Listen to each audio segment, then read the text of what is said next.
Ignite plans to cancel student elections without an information campaign. Thank you so much. A massive strike in France shuts down schools, transit, and even the Eiffel Tower.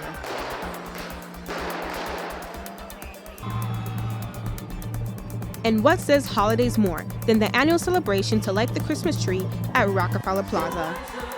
Humber News starts now. Hello, I'm Sydney Walcott, coming to you from a newsroom at Humber's North Campus. It's Thursday, December 5th. Here's what's making news this hour. Big changes may be coming to the way that Humber students elect their student leaders. If a new proposal is passed, students will only be voting for a representative to sit on the Ignite Board of Directors. They will no longer be allowed to vote for their president or 3 vice presidents. Ignite announced in October that they're changing their student union structure to a hired corporate structure. The president and vice presidents will now be hired with no indication as to how the hiring process will work. Questions about the new process were raised at a media availability session with Ignite on Wednesday, but Humber News was not allowed to bring in cameras to let Ignite members explain the change themselves. At the meeting, Ignite said they are running a social media campaign to help spread awareness. Their latest tweets and Facebook posts about the changes were at the end of October. They also said they are relying one-on-one conversations to make sure the student body is properly informed. Ignite said they try to speak to about 50 to 60 people per week as a part of their awareness campaign. We decided to conduct our own awareness campaign. Humber News interviewed 25 students to see how aware they were that their voting rights were being changed. Ignite should be transparent, and it needs to let the students be heard on what they say and what they feel.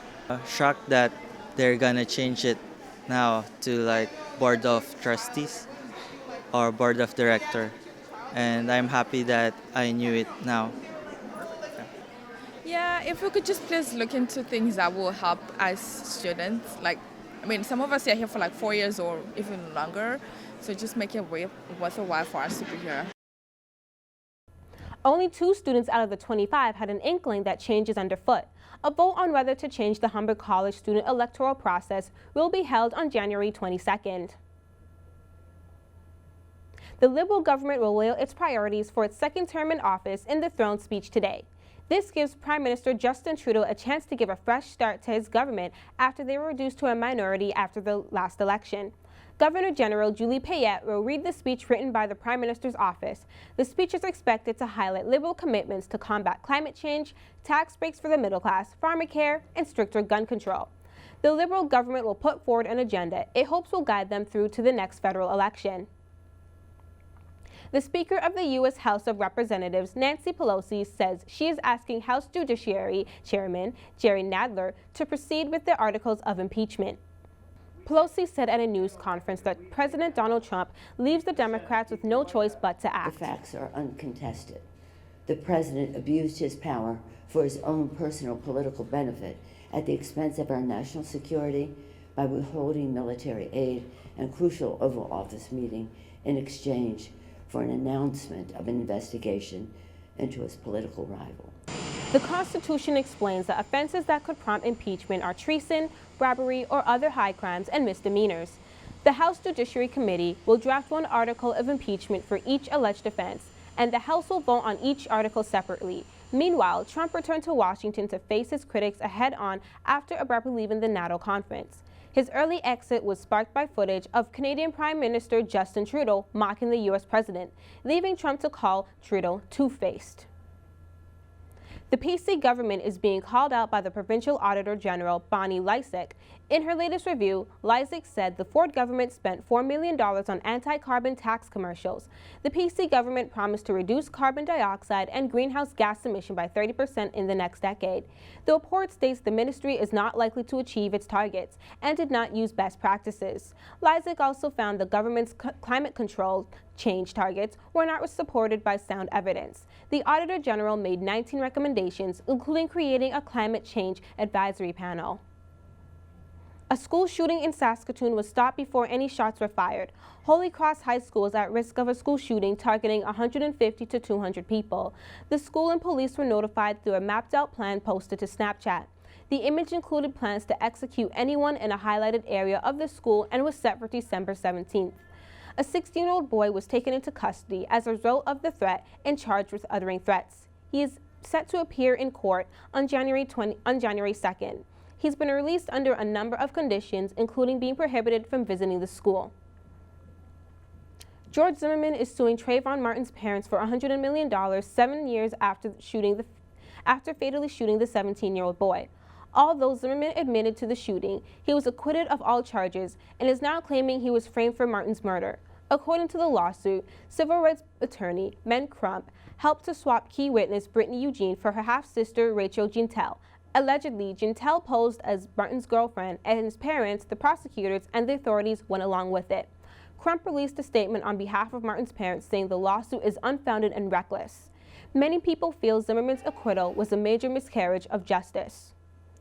Trains have come to a standstill in France as the mass strike against pension overhauls begin. Tourists cancel travel plans as tens of thousands of people march through Paris and other cities today. Many people have complained that the strike has inconvenienced their transportation routes and made them feel unsafe. Popular tourist destinations around France, include the Eiffel Tower, have been shut down, along with many schools and other institutions. Police have ordered all businesses, cafes, and restaurants that are located along the protest route to close. The strike is a result of anger at the government's plan to overhaul the retirement system.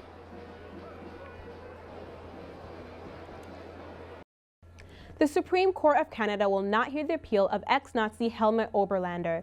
The 95-year-old man had his Canadian citizenship revoked for lying about his involvement in a Second World War Nazi death squad. In 1954, Oberlander came to Canada with his wife and did not disclose any information about his wartime experience in order to gain entry into Canada.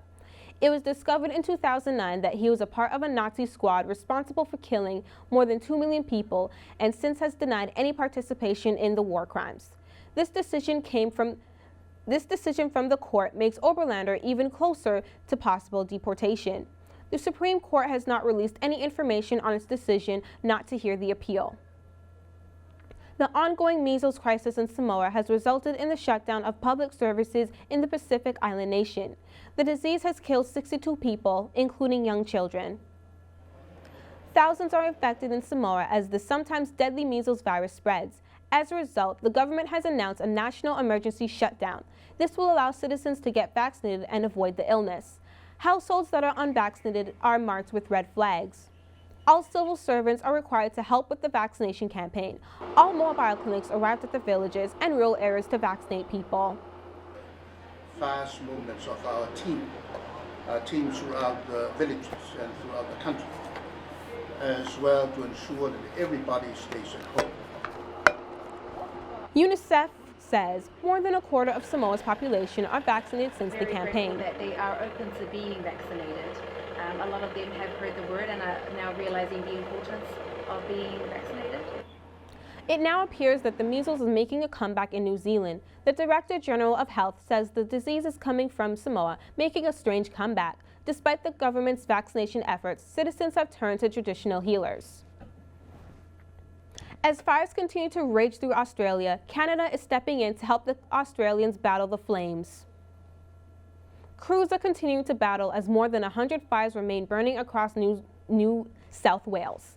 So far, the fires have scorched more than 1.9 million hectares of land since July 1st, including 800,000 hectares of national parks, and have destroyed up to 30 homes. Following a request by the National Resource Sharing Centre in Melbourne, Canada has dispatched 21 fire management specialists to New South Wales to help battle the bushfires that continue to threaten citizens in the area.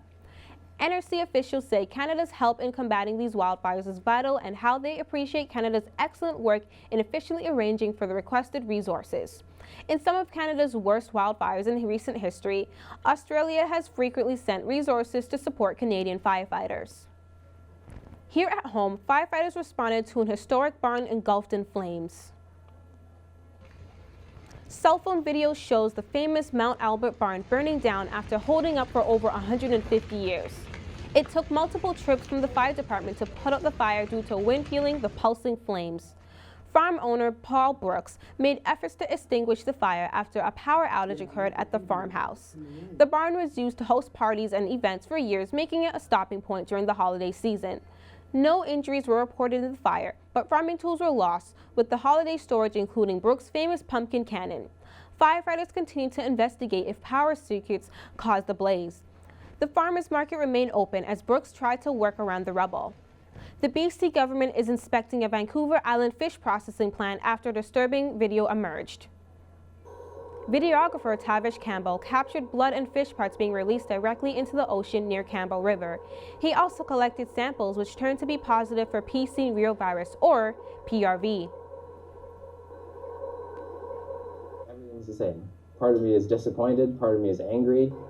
Bloodwater has been an issue for some time as Campbell released his first video 2 years ago. This time I was hoping that perhaps it wasn't going to be infected. Same as last time, the samples were tested by the Atlantic Veterinary College and an independent biologist. Virus in these samples is highly comparable to what we found 2 years ago. While PRV isn't considered harmful to humans, it's highly contagious in fish. Some researchers doubt the risks to wild salmon stocks. Others link it to heart and skeletal muscle inflammation, which causes heart lesions and organ hemorrhaging. In other holiday news, Berlin's 3-month-old pandas are celebrating their first Christmas ever. According to the Berlin Zoo, the panda twins are developing at a good rate, coming closer to learning to walk now. Pandas normally raise only one cub at a time, so the zoo is actively helping mother panda Meng Meng in the rearing process. They are relying on expertise from a famous Chinese research base called Giant Panda Breeding. China has been engaging in panda diplomacy for a long time. In 2017, Chinese President Xi Jinping and German Chancellor Angela Merkel welcomed Meng Meng to the Berlin Zoo as a part of a loan deal. Under the agreement, the cubs will be returned to China once they no longer need their mother. The 77-foot-tall Rockefeller Christmas tree is lit for the holidays. Thousands of people gathered at Midtown Manhattan for the festivities. 3, 2, 1. Christmas arrived in New York as people waited to count down the Rockefeller tree lighting. The Norway spruce tree is decorated with 50,000 multicolored LED lights and a Swarovski crystal star. New Yorkers and tourists filled the streets around the plaza to get a glimpse of the tree and the evening's musical performers, including John Legend, Gwen Stefani, and Neo. Street closures around the area is in effect and will last till New Year's Day. We are going to take a quick break. Still ahead, the latest in sport. But first, Nate Smith has a preview of your 3-day forecast.